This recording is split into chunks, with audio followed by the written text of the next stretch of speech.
Salmo de número 20.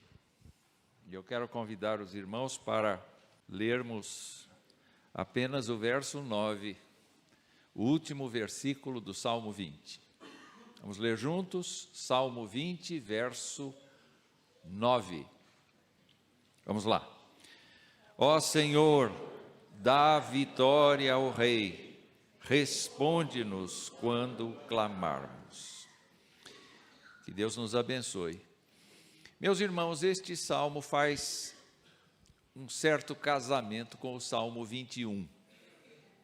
E assim pensam os comentaristas de que esta é uma oração feita por Davi a partir da necessidade de sair para o campo e guerrear.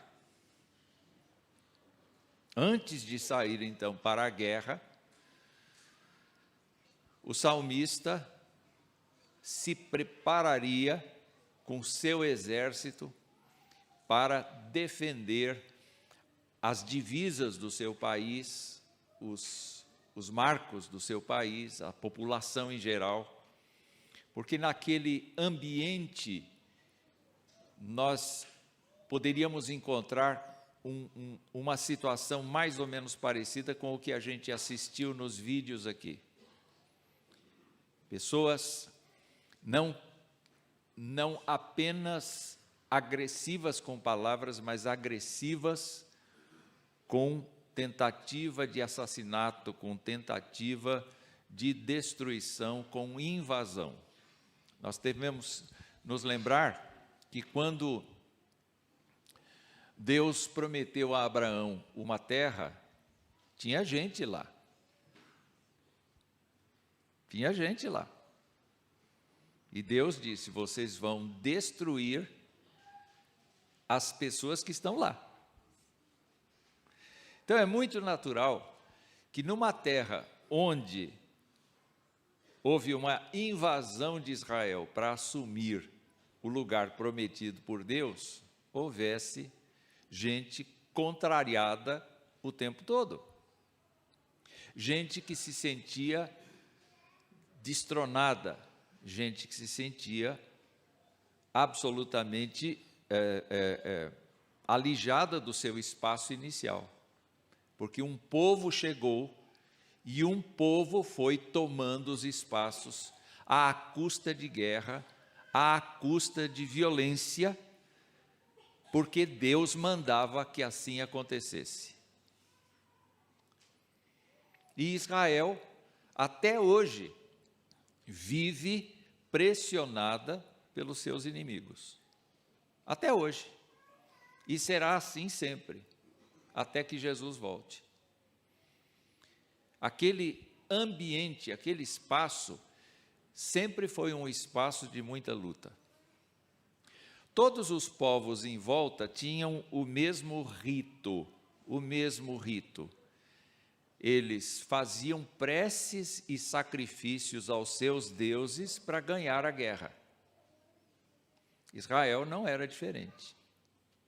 Israel também fazia as suas preparações para que os seus exércitos fossem para o campo de batalha, devidamente preparados, psicologicamente preparados para guerrear. Porque eles sabiam que muitos deles não voltariam para casa. Seria um ato de despedida mesmo da família, seria um ato de despedida dos pais, seria uma situação sempre muito tensa.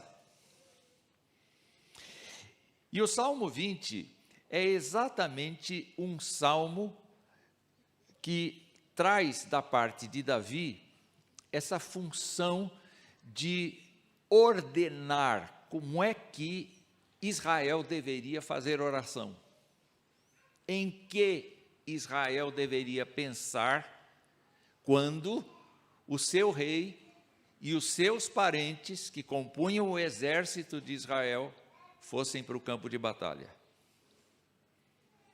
É importante nós nos lembrarmos que ele não estava apenas como rei do país, Davi não estava apenas pensando no benefício dele próprio. Eu quero que o povo se acostume a fazer uma oração em meu favor para que eu seja bem-sucedido. Não, na verdade, nós aprendemos aqui pela história bíblica que qualquer rei de Israel que fosse à batalha, o salmo ajudaria a nação inteira a pensar objetivamente em como clamar a Deus. E este salmo, então, fala disso. Essencialmente, é um ordenamento de toda a nação de como é que a gente deve pedir a Deus em tempos de tribulação, em tempos de dificuldade, em tempos de guerra. E já citei aqui o fato de que Davi não ia sozinho, Davi ia com soldados, e os soldados eram pais, eram irmãos, eram maridos, eram pessoas chegadas às famílias, de maneira que não se pensava simplesmente assim, olha, o exército de Davi está guerreando em tal lugar. Não, o meu irmão está lá, o meu pai está lá. Então, a ideia é que esta oração conecte cada uma das pessoas e cada uma das pessoas se sinta responsável pela guerra. A gente não ficou ofendido aqui quando a gente viu crentes perseguidos? A guerra é nossa, não é só deles. Ai, Deus me livre que isso não aconteça no Brasil. Eu quero ir lá na JJ e adorar a Deus livremente, que Deus me livre disso. Não, mas a guerra é minha. Todo aquele que professa o nome de Jesus Cristo está na guerra. Assim acontecia com Israel. Então, o Salmo, do jeito que está montado aqui na nossa Nova Almeida atualizada, vocês podem verificar que ele tem 3 parágrafos. Ele tem 3 parágrafos. O primeiro parágrafo vai do verso 1 ao verso 5 e nos dá a impressão de que o povo de Deus está orando, está falando ao rei. Está na primeira pessoa do plural, nós falamos ao rei.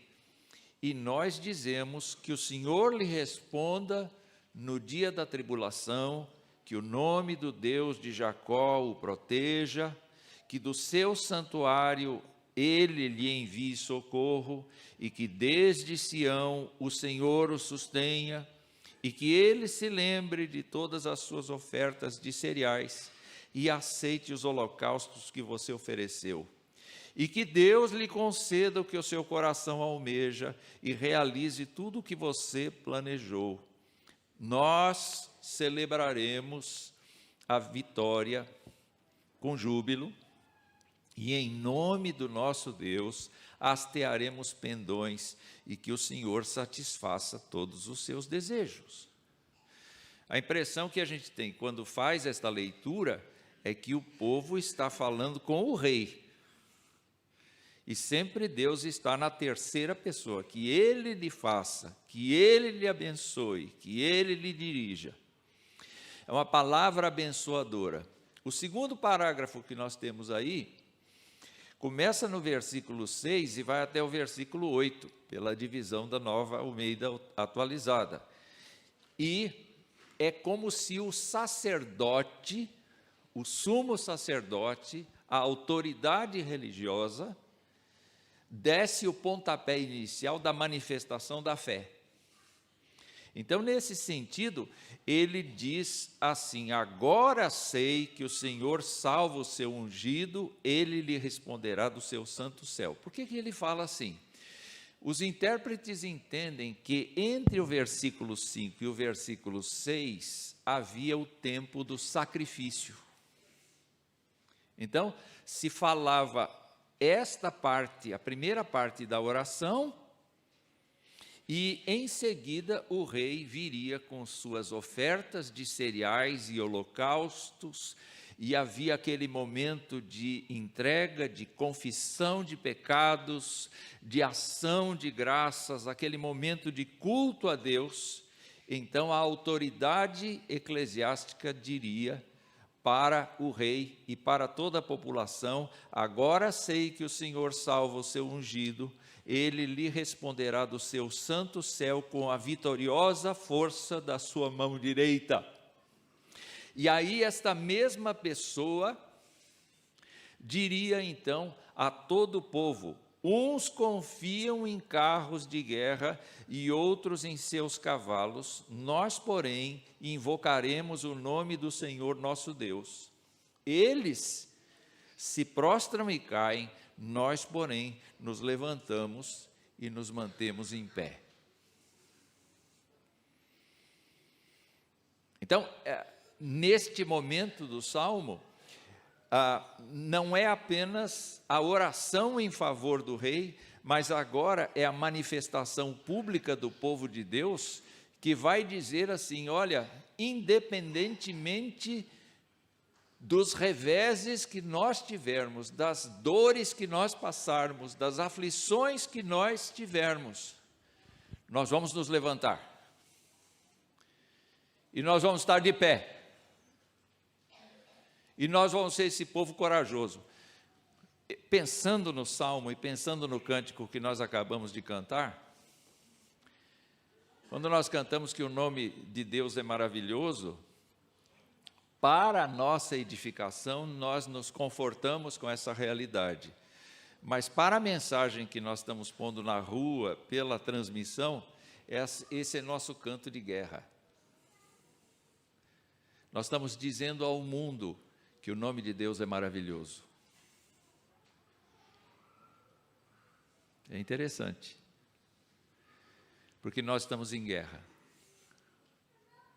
Nenhum de nós está em paz. Quer dizer, pode estar em paz interior, não é? Mas não em paz com o mundo. Nós não estamos em paz com o mundo. Aquela pessoa daqui de dentro, que deseja estar em paz com o mundo, não está em paz com Deus. Os valores do mundo não são os nossos mais. Um dia foram, antes da nossa conversão. Mas hoje não são mais. E nós vamos ser perseguidos por isso. O Senhor Jesus Cristo, por meio do apóstolo Paulo, disse assim: todo aquele que quer viver piedosamente em Cristo Jesus será perseguido. Então, quando um crente se aproxima e diz assim: olha, eu sou amigo de todo mundo, todo mundo gosta de mim, é melhor rever isso aí. Porque o crente fala a verdade, o crente usa da sinceridade, o crente usa da firmeza, usa da gentileza, mas da firmeza, não abre mão dos valores, e por isso ele não é bem aceito, não. E se você é bem aceito, preste atenção no cristianismo que você tem. Preste atenção. Bom, a última coisa que nós lemos, o último parágrafo, é então o clamor verdadeiro, né? Parece que o exército está se despedindo, a comitiva está se encaminhando para o campo de batalha, então a comunidade inteira está dizendo: ó Senhor, dá vitória ao rei, responde-nos quando clamarmos. Entramos nesse clima, não é? Entramos nessa história, entendemos um pouco a situação provável que acontece com este salmo. Vamos pensar em alguns pontos aqui. Primeira coisa que a gente pode observar aqui neste salmo, nos versículos 1 e 2, é que o nosso socorro, o socorro do crente, não vem de outra pessoa, nem de outro lugar, a não ser o Senhor dos Exércitos. O crente precisa se acostumar com a ideia de que não é vergonha para ele, em vez de depender do banco, em vez de depender do emprego, em vez de depender de qualquer situação criada por nós, seres humanos, a dependência do crente, o socorro do crente é sempre de origem transcendente. Enquanto que todas as nações eram politeístas, os israelitas eram monoteístas, muitas vezes apanhando por querer ser politeístas também. Mas eles compreendiam determinados tempos da vida dos israelitas. Dependendo das lideranças dos israelitas, eles compreendiam perfeitamente que só Deus na causa. Gostaram dessa? Só Deus na causa. Não tem outra instância a qual um crente deve depender. Por mais que pareça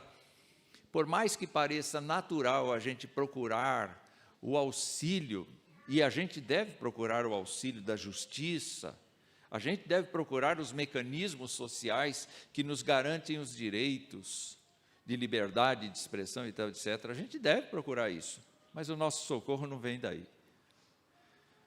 O nosso socorro vem de mais alto. E ele então orienta o povo a pensar assim, que o Senhor lhe responda no dia da guerra, no dia da dificuldade, no dia da saída do exército para o campo de batalha. Os meus parentes estão indo, eu não sei se eu vou vê-los de novo. Então que nesse dia o Senhor responda ao rei, o Senhor responda a cada um dos soldados, o Senhor responda a cada um da população, e que Ele o faça não apenas do tabernáculo de Jerusalém, do Santo dos Santos no tabernáculo, ou então do Santo dos Santos no próprio templo, mas que Ele o faça do seu próprio trono, que o Senhor te responda no dia do seu, no lugar do seu trono, onde Ele está, num alto e santo lugar. Isaías diz que o Senhor habita num alto e sublime trono, mas também habita com o abatido de espírito, para dar vida, para vivificar o espírito dos abatidos. Querido, não há coisa maior do que nós compreendermos que o nosso socorro vem do Senhor. Davi experimentou isso de diversas formas. Muitas vezes ele perguntou: eu devo subir contra os filisteus? Uma vez Deus disse: vai. Outra vez Deus disse: não vai. Deixa eles virem, você dá a volta, e quando você ouvir o barulho na copa das amoreiras, pode saber que eu estou guerreando por você. Isso está lá em 2 Samuel, capítulo 5. O segundo ponto que eu queria destacar aqui é que nós não podemos abandonar, nós não podemos imaginar que a nossa vida espiritual seja sadia se nós não perseverarmos nas ações de graças e na confissão de pecados. A saúde de um crente não se mede porque ele está bom do exame de coração. A saúde de um crente se mede pelo tanto que ele confessa a Deus os seus pecados e constantemente ele entrega o seu corpo como sacrifício vivo, santo e agradável a Deus, que é o culto racional. Os desigrejados são pessoas que infelizmente estão esquecendo o lado básico desta família da fé, deste envolvimento uns com os outros, no sentido de nos levar a sermos gratos a Deus e de nós invocarmos a presença de Deus confessando os nossos pecados. O crente que imagina que só tem, que Deus tem que ser abençoador continuamente, o crente que imagina que mesmo sem ler as Escrituras, sem meditar nas Escrituras, está tudo bem, não está bem. Esse crente está doente, Porque o normal do crente é amar o Senhor acima de todas as coisas e ter a sua palavra inculcada na cabeça e posta em prática. Jesus disse que quem sabe a Bíblia, mas não pratica a Bíblia, é como aquela pessoa que construiu a sua casa sobre alicerce falso.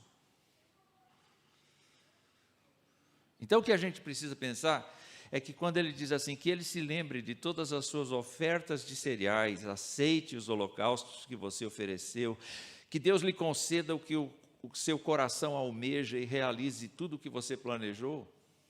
Você pode pensar, o que é que um crente devoto, que entrega a Deus as suas ações de graças e confessa os seus pecados, vai pedir a Deus? O que é que ele vai querer de Deus? Um carro novo? Ele não tem tempo para isso. Mas o seu coração é capaz de se lembrar daqueles países que estão sofrendo. Ele se solidariza com os crentes que estão sofrendo no país. Ele se solidariza com quem tem fome. Os valores desse crente são outros, porque são muito aproximados dos sentimentos do Senhor Jesus Cristo. A gente vai ficando crente. O crente carrega uma marca de piedade, o crente carrega uma marca de entrega, de dedicação a Deus, e consequentemente ele vai agir de uma maneira muito intensa e com o poder do Espírito Santo. A gente já viu isso em várias meditações, com o poder do Espírito Santo no cotidiano dele. As pessoas vão estranhar você ser crente de fato, não disfarçar. Então, que ele aceite, que ele se lembre daquilo que você faz. Não se trata de uma teologia da retribuição aqui. Se trata realmente do seu compromisso pessoal. O seu compromisso, o meu compromisso pessoal, é de nós vivermos corretamente diante de Deus, numa entrega total. Para mim, Paulo disse, o viver é Cristo, e o morrer é lucro. Mesmo que eu seja perseguido, eu sou perseguido, mas eu não sou exterminado. E Paulo vai dizer isso em 2 Coríntios capítulo 5, muitas vezes. Olha, eu posso ser magoado, mas eu não vou ser destruído. Sabe, a vida que um crente imerge, acho que é emerge. A vida que um crente imerge é uma vida totalmente amparada, cuidada, sustentada pelo próprio Deus. Terceira coisa que eu vejo no texto, queridos irmãos, é que eles, quando saíam com o exército, eles tinham flâmulas, eles tinham pendões, eles tinham bandeiras, não é? E eles eram identificados pela bandeira que eles colocavam. Na bandeira do exército do Senhor está o nome de Deus, o nome do Deus da aliança. É esse nome que a gente utiliza como nossa bandeira. Então, a terceira lição que eu vejo deste salmo é que a nossa celebração deve demonstrar que nós somos do Senhor. Quando a gente ficar contente, a gente não vai para uma churrascaria, a gente não enche a cara, a gente glorifica a Deus. Não é que a gente está fora do mundo, fora da realidade, não. A gente enxerga a situação do mundo, mas a gente enxerga o Senhor que controla a história do mundo. Não é verdade? Eu tenho ouvido aqui muitas vezes o pastor da igreja dizer, olha, a despeito de tudo que a gente está passando, é Deus quem dirige a história. O que ele está tentando fazer? Constantemente tirar você da ansiedade que pode acontecer com as notícias, com as fake news que são abundantes no nosso meio, e colocar a sua atenção no Deus Todo-Poderoso, que não muda, que não tem sombra de variação. Então, quando você pensa, o que é que me motiva a viver? A única resposta plausível, de acordo com o texto, é o Senhor. A minha bandeira é o Senhor. Eu vou à luta em nome do Senhor. Eu me lembro de Davi e Golias. Eu posso imaginar, com outras palavras, Golias olhando para baixo e dizendo: ô fedelho, o que você veio aqui fazer? E o Davizinho olha para cima e diz assim: eu vim aqui em nome do Senhor. A minha bandeira é o Senhor. Eu não tenho outra bandeira. A minha bandeira é o Senhor. E eu tenho a impressão que você já viu muitas vezes vídeos na internet que mostram que a pessoa deu um chute, ou então jogou uma bolinha num copo, ou então fez alguma coisa assim, e a bolinha entrou.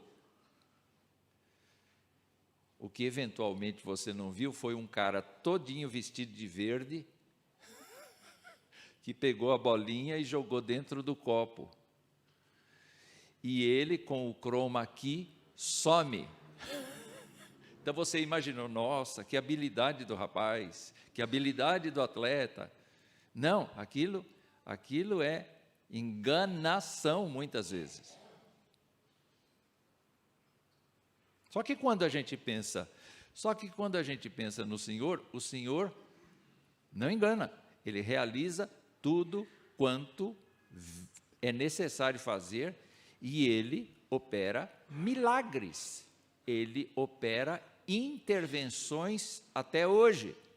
Você pode dizer: não, hoje a gente só tem a medicina para curar. Não, o Senhor cura com a medicina e sem ela, porque o Senhor continua livre para intervir. Então, que bandeira nós vamos usar? Não é a bandeira da múltipla escolha, só tem uma escolha: a bandeira é do Senhor. A quarta coisa que eu vejo aqui é que nós precisamos continuamente renovar a nossa fé. A nossa fé, diante das circunstâncias, ela é batida.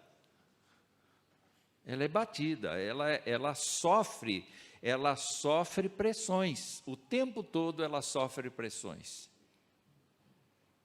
Então, quando olhamos: agora sei que o Senhor salva o seu ungido, ele responderá do seu santo céu com a vitoriosa força da sua mão direita, não dá espaço para a gente pensar: será que Deus está me ouvindo? Será que Deus quer? Será que Deus... Você precisa orar e confiar. Você precisa descansar. Você não pode dizer assim: eu estou pedindo, mas eu não sei se Ele quer. Não é problema seu. O problema é do Senhor. O seu coração você põe na mão dEle. Foi o que eles faziam. Eles não sabiam quem ia voltar, quem não ia.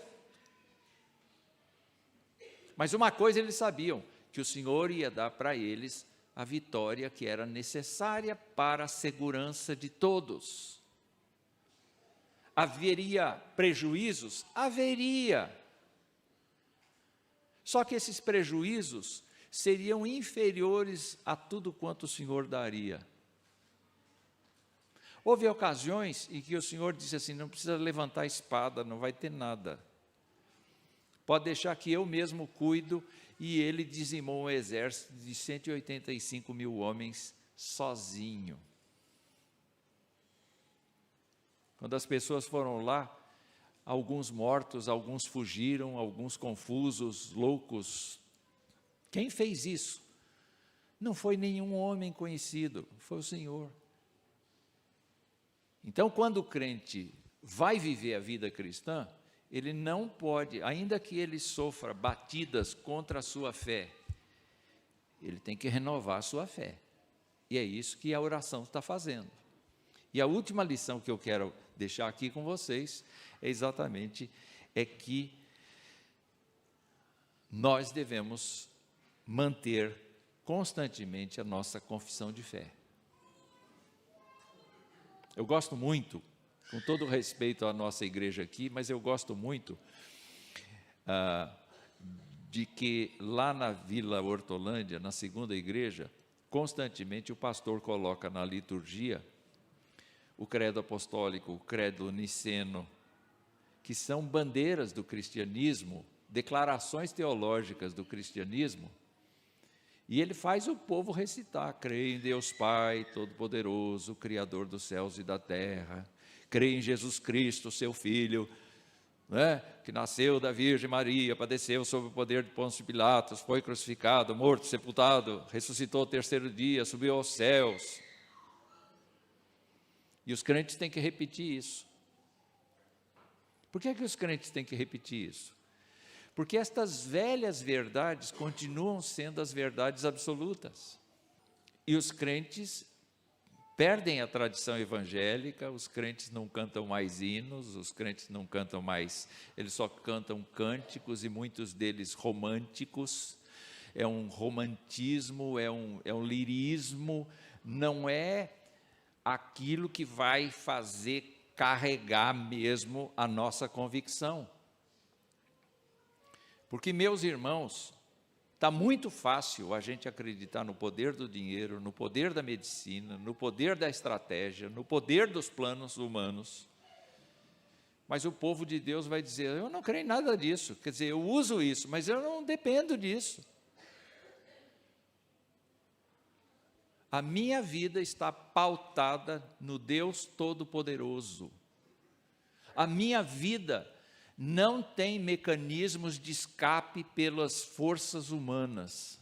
Ainda que eu tenha que interagir com os humanos e fazer o que todo mundo faz, trabalhar, estudar, crescer na vida, aplicar o dinheirinho que me sobra, etc, etc, a minha confiança não está aí, não. Eu não dependo dessas coisas. A bolsa caiu, problema da bolsa. Deus não caiu. Deus não caiu. Então, quando olhamos para a confissão de fé, ele diz assim: uns confiam em carros de guerra, outros em seus cavalos. Nós, porém, invocaremos o nome do Senhor nosso Deus. É o Senhor nosso Deus. É o nosso Deus que diz assim: querido, eu te amo. Eu dei meu filho para morrer por você. Eu estou disposto a te perdoar. Eu estou disposto a te santificar. Eu estou disposto a te dar sabedoria para você agir neste mundo. Seja meu. Se vincule a mim. E você responde com toda alegria: uns confiam em carros, outros confiam em cavalos, uns confiam no poder do exército, outros confiam nas estratégias, confiam nos mecanismos que o homem cria. Eu não. A minha confiança superou isso. A minha confiança está no Deus que me salvou, no Deus que me abençoa, no Deus que cuida de mim, no Deus que me protege. Eu gostei demais do testemunho daquela senhora, que diz assim: eu estou presa em casa, mas eu não estou presa, porque Deus está aqui. Então, terminamos este salmo. É claro que não temos tempo para muita coisa, mas lembrando dessa necessidade que nós temos de pensar assim: de quem vem o nosso socorro? De quem vem o nosso socorro? Vem do homem? Não, não vem do homem, vem do Senhor. O que é que nós temos que fazer? Temos que viver para Ele, oferecendo a nossa vida o melhor que nós temos. O que mais que nós podemos fazer? Quando nós celebrarmos, nós devemos nos lembrar que a celebração é para a glória do Senhor. Quarta coisa, nós devemos nos lembrar que quando a tribulação vem, a nossa resposta é renovar nossa fé no Senhor e não ficar de olho nas circunstâncias. E quando nós chegamos ao final, nós vemos que enquanto outras pessoas confiam nos mecanismos da humanidade, nós confiamos no Deus que criou a humanidade. Que Deus nos abençoe.